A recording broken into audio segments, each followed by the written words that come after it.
Olá, eu sou César Portugal, este é meu canal e mais um dia aqui com você para lermos juntos o Catecismo da Igreja Católica. Hoje nós vamos entrar no primeiro mandamento, da lei de Deus. Nós vimos aí os 10 mandamentos, a importância deles e o quão importante é tentar cumprir todos eles, como se, eu tô fazendo certo outro eu erro e tá tudo bem. Não tá bem, Quando você frequenta um ambiente que tem regras, é válido que você siga todas as regras. Então, o catecismo vem mostrar que é importante você cumprir com todos os mandamentos. Então eu peço ao Espírito Santo que nos dê esse dom de amar a Deus sobre todas as coisas e que possamos entender quantos frutos esse verdadeiro amor pode trazer em nossa vida e como é bom nos abandonarmos em Deus. É uma troca, Quanto mais a gente ama, mais a gente vai sentir esse amor, porque Deus nos ama incondicionalmente, mas muitas vezes não estamos atentos para observar esse amor que Ele tem por nós. Amém. A gente vai começar do parágrafo 2083, uma pequena introdução, e aí a gente entra já no primeiro mandamento. Capítulo 1. Amarás o Senhor teu Deus de todo o coração, de toda a alma e de todo o entendimento. Jesus resumiu os deveres do homem para com Deus com estas palavras: amarás o Senhor teu Deus com todo o teu coração, com toda a tua alma e com todo o teu entendimento. Estas palavras são um eco imediato do apelo solene. Ouve, Israel, o Senhor nosso Deus é o único Senhor. Deus amou primeiro. O amor do Deus único é lembrado na primeira das 10 palavras. Em seguida, os mandamentos explicitam a resposta de amor que o homem é chamado a dar a seu Deus. O primeiro mandamento: eu sou o Senhor teu Deus que te tirou do Egito, da casa da escravidão. Não terás outros deuses além de mim. Não farás para ti imagem esculpida, nem figura alguma do que existe em cima nos céus, ou embaixo na terra, ou nas águas debaixo da terra. Não te prostrarás diante dos ídolos, nem lhes prestarás culto.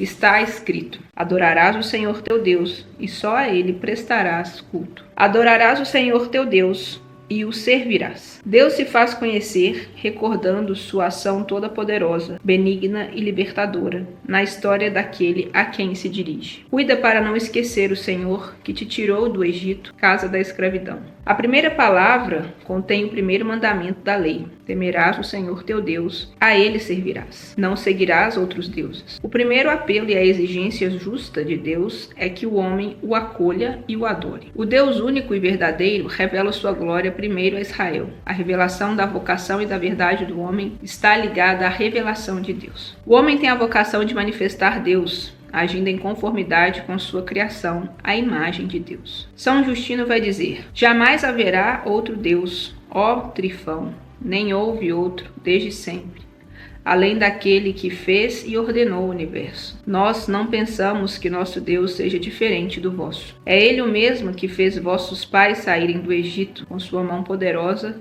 e seu braço estendido. Não colocamos as nossas esperanças em algum outro Deus, pois outro não existe, mas no mesmo Deus que vós, o Deus de Abraão, de Isaque e de Jacó. O primeiro preceito abrange a esperança e a caridade. Com efeito, quando se fala de Deus, fala-se de um ser constante, imutável, sempre o mesmo, fiel, perfeitamente justo. Daí decorre que nós devemos necessariamente aceitar suas palavras e ter nele fé e confiança plenas. Ele é todo-poderoso, clemente, infinitamente inclinado a fazer o bem. Quem poderia deixar de pôr nele todas as suas esperanças? E quem poderia deixar de amá-lo, contemplando os tesouros de bondade e de ternura que Ele derramou sobre nós? Daí esta fórmula que Deus emprega na Sagrada Escritura, quer no começo, quer no fim de seus preceitos: eu sou o Senhor. A fé. Nossa vida moral encontra sua fonte em Deus, que nos revela seu amor. São Paulo fala da obediência da fé como da primeira obrigação. Ele vê no desconhecimento de Deus o princípio e a explicação de todos os desvios morais. Nosso dever em relação a Deus consiste em crer nele e em dar testemunho dele. O primeiro mandamento nos manda alimentar e guardar com prudência e vigilância nossa fé e rejeitar tudo o que lhe se opõe. Há diversas maneiras de pecar contra a fé. A dúvida voluntária sobre a fé negligencia ou recusa ter como verdadeiro o que Deus revelou e o que a Igreja propõe para crer. A dúvida involuntária designa a hesitação em crer, a dificuldade de superar as objeções ligadas à fé ou ainda a ansiedade suscitada pela obscuridade da fé. Se for deliberadamente cultivada, a dúvida pode levar à cegueira do espírito. A incredulidade é a negligência da verdade revelada ou a recusa voluntária de lhe dar o próprio assentimento. Chama-se heresia a negação pertinaz, após a recepção do batismo, de qualquer verdade que se deve crer com fé divina e católica, ou a dúvida pertinaz a respeito dessa verdade. Chama-se apostasia o repúdio total da fé cristã. Chama-se cisma a recusa de sujeição ao sumo pontífice ou da comunhão com os membros da igreja a eles sujeitos. A esperança. Quando Deus se revela e chama o homem, este não pode responder plenamente ao amor divino por suas próprias forças. Deve esperar que Deus lhe dê a capacidade de corresponder a este amor e de agir de acordo com os mandamentos da caridade. A esperança é o aguardar confiante da bênção divina e da visão beatífica de Deus. É também o temor de ofender o amor de Deus e de provocar o castigo. O primeiro mandamento visa também aos pecados contra a esperança, que são o desespero e a presunção. Pelo desespero, o homem deixa de esperar de Deus sua salvação pessoal, os auxílios para alcançá-lo ou o perdão de seus pecados. O desespero opõe-se à bondade de Deus, à sua justiça, porque o Senhor é fiel às suas promessas e à sua misericórdia. Há duas espécies de presunção. Ou o homem presume suas capacidades,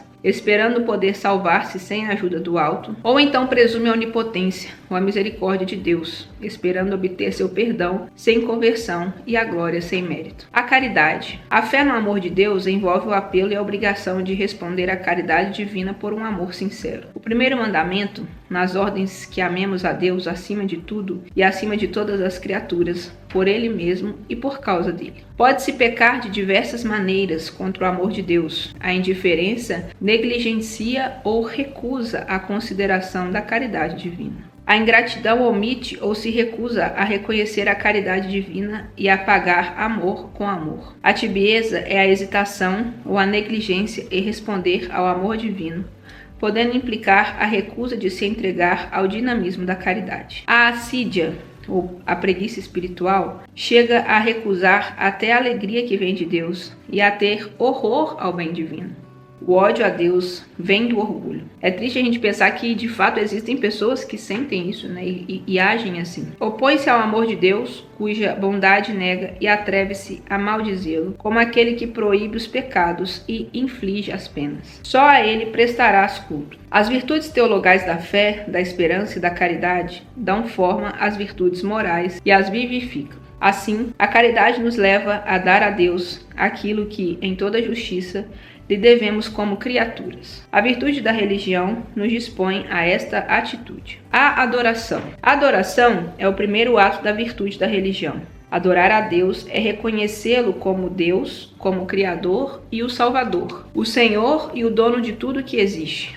O amor infinito e misericordioso. Adorarás o Senhor teu Deus e só a Ele prestarás culto, diz Jesus, citando o Deuteronômio. Adorar a Deus é, no respeito e na submissão absoluta, reconhecer o nada da criatura, a qual não existe a não ser por Deus. Adorar a Deus é como Maria no Magnífica, louvá-lo e exaltá-lo, e humilhar-se a si mesmo, confessando com gratidão que ele fez grandes coisas e que seu nome é santo. A adoração do Deus único liberta o homem do fechamento em si mesmo, da escravidão do pecado e da idolatria do mundo. A oração. Os atos de fé, de esperança e de caridade, ordenados pelo primeiro mandamento, cumprem-se na oração. A elevação do Espírito para Deus é a expressão da adoração que lhe rendemos, prece de louvor e de ação de graças, de intercessão e de súplica. A oração é uma condição indispensável para poder obedecer aos mandamentos de Deus. É preciso orar sempre, sem nunca desistir. O sacrifício. É justo oferecer a Deus sacrifícios em sinal de adoração e de reconhecimento, de súplica e de comunhão. Santo Agostinho vai dizer que é verdadeiro sacrifício toda ação feita para se unir a Deus em santa comunhão e poder ser feliz. Se você quer rezar, fecha a porta do quarto e vai lá, né, sem ficar mostrando que você está fazendo isso. E o sacrifício, ele também, de certa forma, nos mostra que não é para ter um semblante triste porque você está se fazendo um sacrifício. É poder buscar a felicidade através dele, por mais difícil que isso seja. Para ser verídico, o sacrifício exterior deve ser a expressão do sacrifício espiritual. Sacrifício para Deus é um espírito contrito. Os profetas da antiga aliança denunciaram com frequência os sacrifícios feitos sem participação interior ou sem ligação com o amor do próximo. Jesus recorda a palavra do profeta Oséias: misericórdia eu quero, não sacrifício. O único sacrifício perfeito é o que Cristo ofereceu na cruz, em total oblação ao amor do Pai e para a nossa salvação. Unindo-nos a seu sacrifício,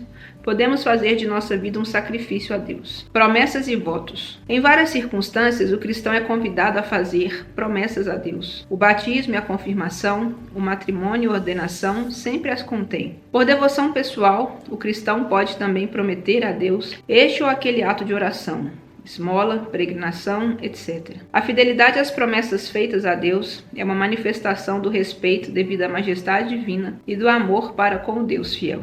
O voto, isto é, a promessa deliberada e livre de um bem possível e melhor feita a Deus, deve ser cumprido a título da virtude de religião. O voto é um ato de devoção no qual o cristão se consagra a Deus ou lhe promete uma obra boa. Pelo cumprimento de seus votos, o homem dá a Deus o que lhe prometeu e consagrou. Os Atos dos Apóstolos nos mostram São Paulo preocupado em cumprir os votos que fizera. A Igreja atribui valor exemplar aos votos de praticar os conselhos evangélicos. Alegra-se a Mãe Igreja ao encontrar em seu seio muitos homens e mulheres que seguem mais estritamente o aniquilamento do Salvador e mais claramente a demonstram, aceitando a pobreza na liberdade dos filhos de Deus e renunciando às próprias vontades. Submetem-se eles ao homem por causa de Deus, em matéria de perfeição, além da medida do preceito, para que mais plenamente se conformem a Cristo obediente. Em certos casos, a Igreja pode,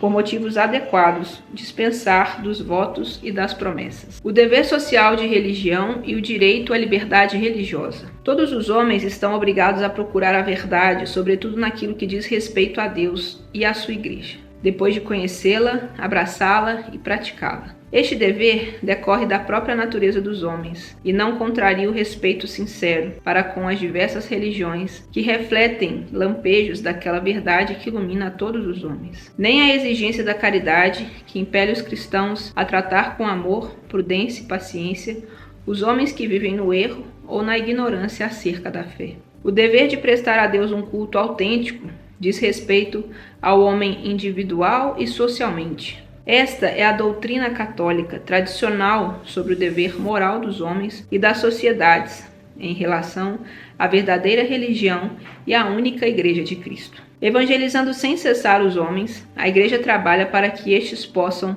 penetrar de espírito cristão as mentalidades e os costumes, as leis e as estruturas da comunidade em que vivem. O dever social dos cristãos é respeitar e despertar em cada homem o amor da verdade e do bem. Exige que levem a conhecer o culto da única religião verdadeira, que subsiste na Igreja Católica e Apostólica. Os cristãos são chamados a ser luz do mundo. Assim, a Igreja manifesta a realeza de Cristo sobre toda a criação, e particularmente sobre as sociedades humanas. Em matéria religiosa, ninguém seja obrigado a agir contra a própria consciência, nem impedido de agir dentro dos justos limites, de acordo com ela, em particular ou em público, só ou associado a outrem. Este direito funda-se na própria natureza da pessoa humana, cuja dignidade a faz aderir livremente à verdade divina que transcende a ordem temporal. Por isso, este direito continua a existir ainda para aqueles que não satisfazem a obrigação de procurar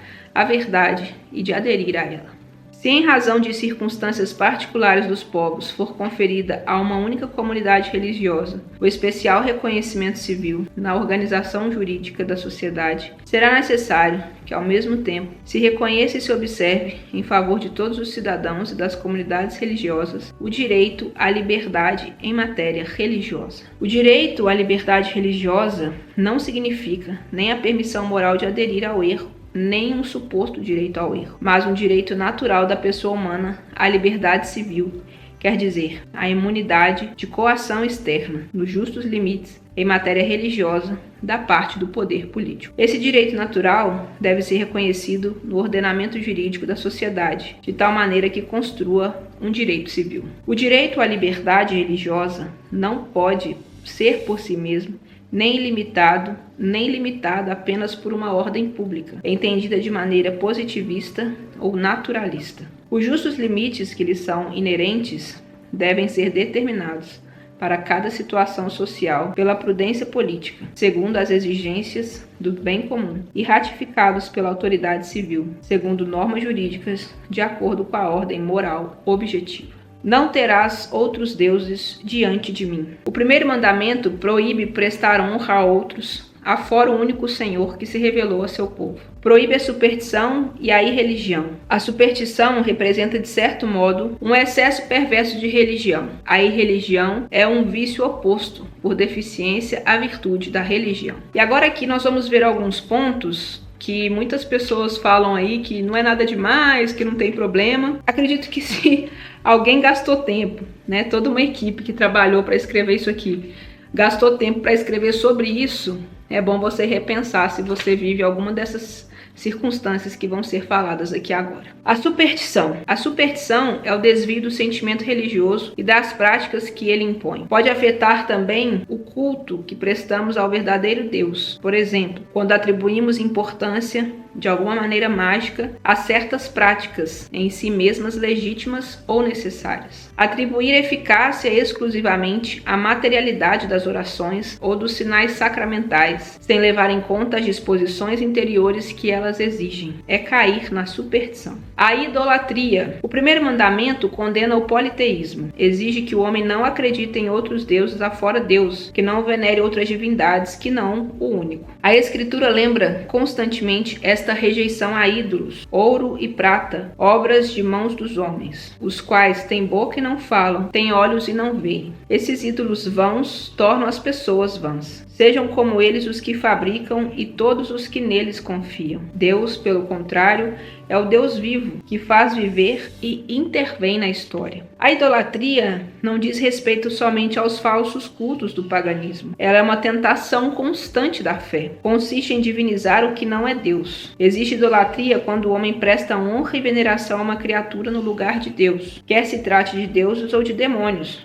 Por exemplo, o satanismo, do poder, do prazer, da etnia, dos antepassados, do estado, do dinheiro, etc. Não podeis servir a Deus e ao dinheiro, de Jesus. Numerosos mártires morreram por não adorar a besta, recusando-se até a simular seu culto. A idolatria nega o senhorio exclusivo de Deus. É, portanto, incompatível com a comunhão divina. A vida humana unifica-se na adoração do único. O mandamento de adorar o único Senhor simplifica o homem e o livra de uma dispersão infinita. A idolatria é uma perversão do sentimento religioso inato do homem. O idólatra é aquele que se refere a qualquer coisa que não seja Deus, sua indestrutível noção de Deus. Adivinhação e magia. Talvez o calo vai apertar agora para algumas pessoas aí. Deus pode revelar o futuro a seus profetas ou a outros santos. Todavia, a atitude cristã correta consiste em entregar-se com confiança nas mãos da providência,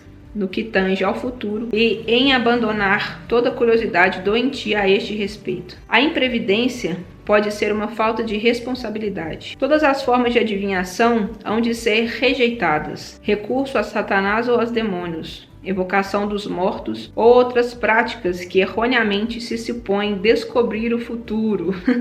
A consulta aos horóscopos, católico que gosta aí de acompanhar isso aí. A astrologia, a quiromância, a interpretação de presságios e da sorte. Os fenômenos de visão, o recurso a médiums escondem uma vontade para poder sobre o tempo, sobre a história e, finalmente, sobre os homens, juntamente com o desejo de ganhar para si os poderes ocultos. Essas práticas contradizem a honra e o respeito que, unidos ao amoroso temor, devemos exclusivamente a Deus. Gente, isso não é brincadeira, isso não é, não tem nada demais. É você colocar na mão de homens aquilo que você deve colocar na mão de Deus, que é o seu futuro, os seus passos. Em vez de pedir ajuda de algo para prever o seu futuro, para me dar uma resposta, Se apegue a Deus, converse com Deus, deixa Deus falar com você, deixa Deus te mostrar o caminho que você deve seguir, os seus passos. Todas as práticas de magia ou feitiçaria com as quais a pessoa pretende domesticar os poderes ocultos para colocá-los a seu serviço e obter um poder sobrenatural sobre o próximo, mesmo que seja para proporcionar a este saúde, são gravemente contrárias à virtude da religião. Eu sei que existem cirurgias espirituais, né, que acontecem, é bem isso aqui, que você não está desejando mal, você quer a saúde, a recuperação dela, mas isso aqui se opõe ao que Deus quer. Essas práticas são ainda mais condenáveis quando acompanhadas da intenção de prejudicar a outrem, que pode dizer, né, quando você faz algo desejando o mal do outro, no cruzamento, ou quando recorrem ou não à intervenção dos demônios. O uso de amuletos também é repreensível. O espiritismo implica frequentemente práticas de adivinhação ou de magia. Por isso, a Igreja adverte os fiéis a evitá-lo. Os recursos às práticas médicas ditas tradicionais não legitimam nem a invocação dos poderes maléficos, nem a exploração da credulidade alheia. A irreligião. O primeiro mandamento de Deus reprova os principais pecados de irreligião: a ação de tentar a Deus em palavras ou em atos, o sacrilégio e a simonia. A ação de tentar a Deus consiste em pôr à prova, em palavras ou em atos, sua bondade e sua onipotência. Foi assim que Satanás quis conseguir que Jesus se atirasse do alto do templo e obrigasse Deus, desse modo, a agir. Jesus opõe-lhe a palavra de Deus: não tenteis o Senhor vosso Deus. O desafio contido em tal tentação de Deus falta com o respeito e a confiança que devemos a nosso Criador e Senhor. Inclui sempre uma dúvida a respeito de seu amor, sua providência e seu poder. O sacrilégio consiste em profanar ou tratar indignamente os sacramentos e as outras ações litúrgicas, bem como as pessoas, as coisas e os lugares consagrados a Deus. O sacrilégio é um pecado grave, sobretudo quando cometido contra a Eucaristia, pois neste sacramento o próprio corpo de Cristo se nos torna substancialmente presente. A simonia é definida como a compra ou venda de realidades espirituais. A Simão, o mago, que queria comprar o poder espiritual que via em ação nos apóstolos, Pedro responde: que o teu dinheiro vá contigo à perdição. Pensas que pode adquirir o dom de Deus por dinheiro? Desta maneira, Pedro obedecia à palavra de Jesus: de graça recebestes,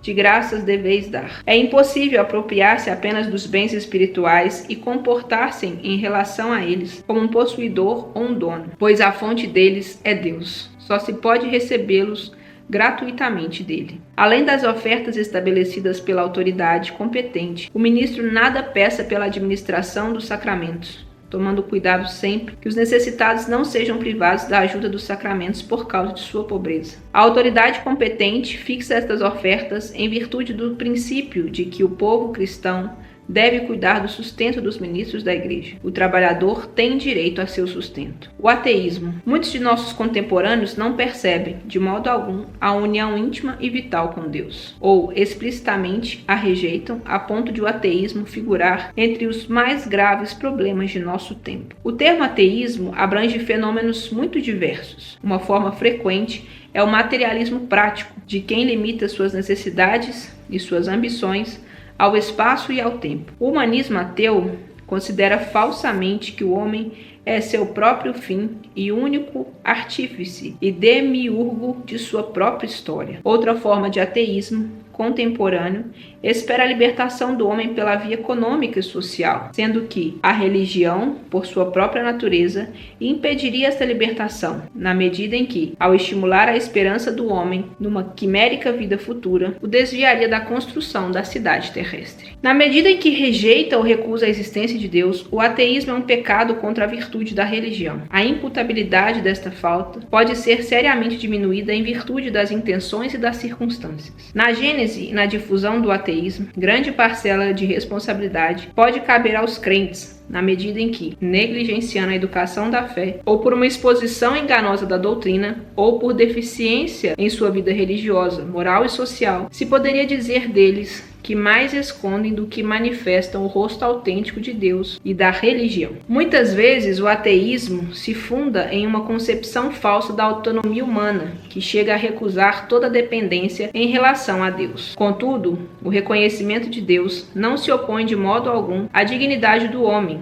já que essa dignidade se fundamenta e se aperfeiçoa no próprio Deus. A igreja sabe perfeitamente que sua mensagem se coaduna com as aspirações mais íntimas do coração humano. O agnosticismo. O agnosticismo se reveste de muitas formas. Em certos casos, o agnóstico se recusa a negar a Deus. Ao contrário, postula a existência de um ser transcendente, que não poderia revelar-se e sobre o qual ninguém seria capaz de dizer nada. Em outros casos, o agnóstico não se pronuncia sobre a existência de Deus, declarando que é impossível prová-la e até afirmá-la ou negá-la. O agnosticismo pode, às vezes, conter certa busca de Deus, mas pode igualmente representar indiferentismo, fuga da pergunta última sobre a existência e preguiça da consciência moral. Com muita frequência, o agnosticismo equivale ao ateísmo prático. Não farás para ti imagem esculpida de nada. O mandamento divino incluía a proibição de toda representação de Deus por mão do homem. O Deuteronômio explica: no dia em que o Senhor vos falou do meio do fogo no Horebe, não vistes figura alguma. Guardai-vos bem de corromper-vos, fazendo figuras de ídolos de qualquer tipo.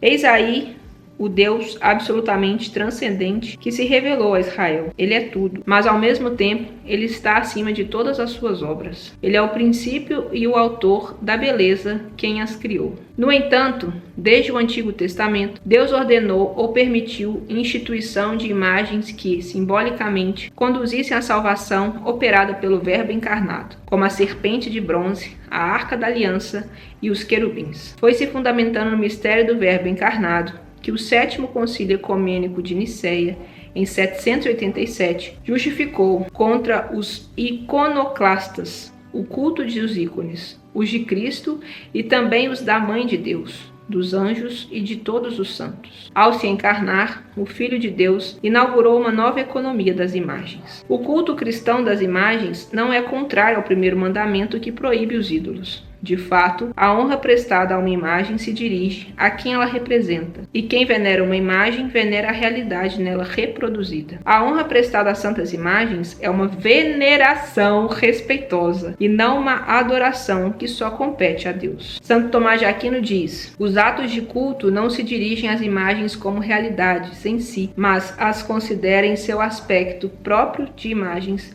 que nos conduzem a Deus encarnado. Ora, o movimento que se dirige à imagem, enquanto tal, não termina nela, mas tende para a realidade que ela representa. Então, quando a gente vê uma imagem de um santo, ali tem uma Santa Rita ali no fundo, a gente venera no sentido de que eles remetam a nós, a Deus. Então, quando eu olho para a imagem de Santa Rita, eu tenho que lembrar da história dela, de tudo que ela viveu, de tudo que ela renunciou, da busca dela por Deus, e olhando a história dela, eu falo, poxa, ela me inspira, quero seguir a Deus como ela fez. Basicamente é isso. Resumindo, amarás o Senhor teu Deus com todo o teu coração, com toda a tua alma e com todas as tuas forças. O primeiro mandamento convida o homem a crer em Deus, a esperar nele e a amá-lo acima de tudo. Adorarás o Senhor teu Deus. Adorar a Deus, orar a Ele, oferecer-lhe culto que lhe é devido, cumprir as promessas e os votos que foram feitos a Ele. São atos da virtude da religião, que nascem da obediência ao primeiro mandamento. O dever de prestar um culto autêntico a Deus incumbe ao homem, tanto individualmente como em sociedade. O homem deve poder professar livremente a religião,